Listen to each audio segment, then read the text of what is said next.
Siddhartha, having put Mara to flight, gave himself up to meditation. All the miseries of the world, the evils produced by evil deeds and the sufferings arising therefrom, passed before his eye, and he uttered, "Surely if living creatures saw the results of all their evil deeds, they would turn away from them in disgust. But selfhood blinds them, and they cling to their desires. They crave pleasure for themselves and they cause pain to others. When death destroys their individuality, they find no peace, their thirst for existence abides and their selfhood reappears in new births.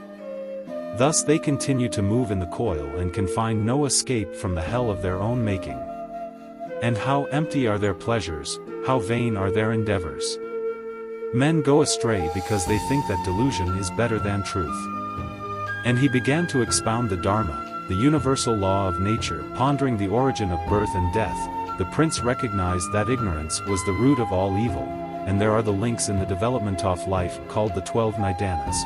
In the beginning there is existence blind and without knowledge, and in this sea of ignorance there are stirrings formative and organizing. From stirrings, formative and organizing, rises awareness or feelings. Feelings beget organisms that live as individual beings. These organisms develop the 6 fields, the 5 senses and the mind. The 6 fields come in contact with things.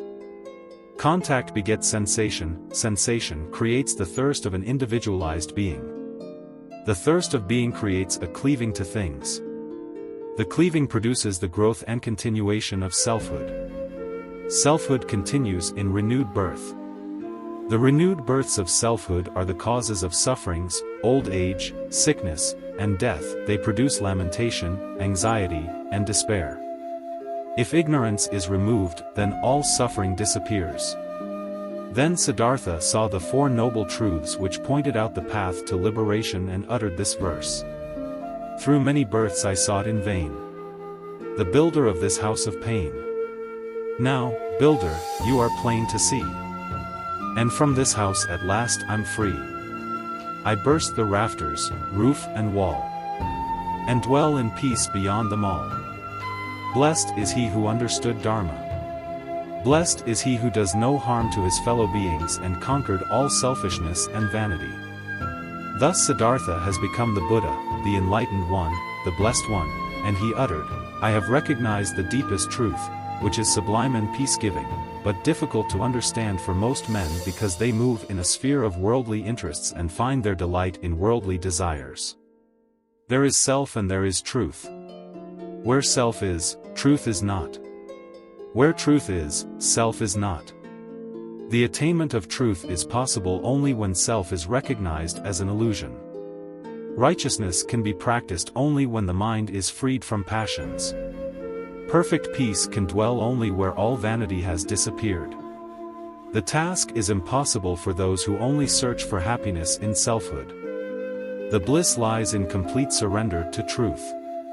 The truth remains hidden from those blinded by craving and aversion. Liberation remains incomprehensible and mysterious to the vulgar minds clouded with worldly interests.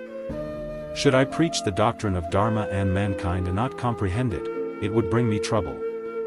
On hearing these words of the Blessed One, Mara approached and said, "Be greeted, the Enlightened One. You have attained the highest bliss, and it is time for you to enter the final liberation stage."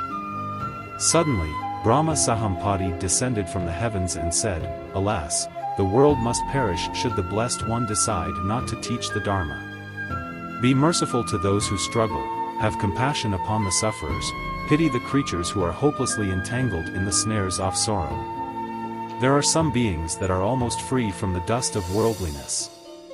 They will be lost if they do not hear the doctrine preached."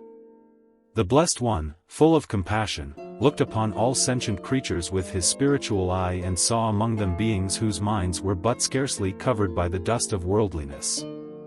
He saw some beings conscious of the dangers of lust and wrongdoing and replied to Brahma Sahampati, "Wide open be the door of immortality to all who have ears to hear. May they receive the Dharma." Then the Buddha turned to Mara and said, "I shall not pass into the final stage of liberation, O evil one, until knowledge of truth becomes successful, prosperous, widespread, and popular among men." At that moment, Brahma Sahampati understood that the Blessed One had granted his request to preach the doctrine.